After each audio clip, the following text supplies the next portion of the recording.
Whether your verticals as revenue models are interdependent? Well, they are independent and interdependent. The independent part of it, I say, is because till now each one of them have worked independently. The challenge is going to make them interdependable or make them integrated rather than using the word interdependable. Once we make them integrated and interdependable, that is when we will also see a spurt in the revenues for the company by doing the same single transaction.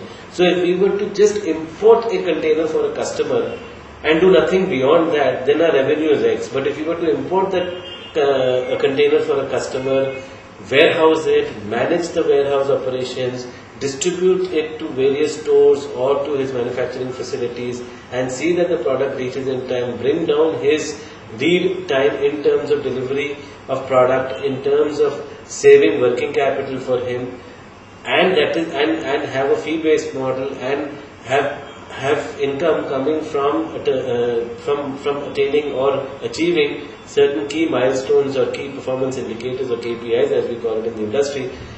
That is what we are trying to do as a company, and that is how it's an integrated model. If you call it whether it is dependent or independent of each other, they can work in both fashions, but we would like it to work in an interdependable or an integrated fashion.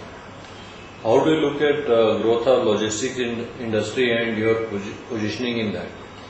Well, the growth of the logistics industry is something which has to happen. India is right now, as we know, a $1 trillion economy.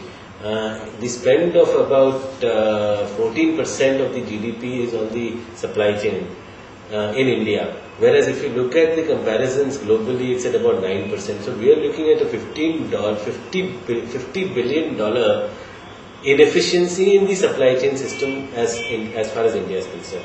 Now that is really what you and me as consumers pay for product and services because of the inefficiencies in the supply chain. So the future to correct these inefficiencies is itself tremendous, and for the business, for companies like ours, the future for companies like ours or logistics industry per se is tremendous as Indian economy is rising also. People are talking in terms of 6.7, 6.8% growth. Even if India was to grow for the next 10, 12 years at 5%, we are looking at this $1 trillion economy going to $2 trillion. And if that be the case, then furthermore efficiency has to come in.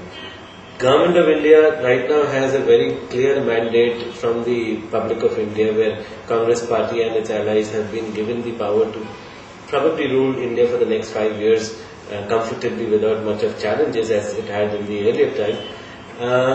They are also gone ahead and talked about what is known as inclusive growth. Now inclusive growth, that means they are looking at people which are at the bottom of the pyramid really going up in their stature and in their purchasing power. And if that needs to be done, if you put the money in their hand through giving them right kind of education, right kind of jobs, and if they are going to start spending money, you need to see that the product is also delivered to them at the right price, at the right place, at the right time.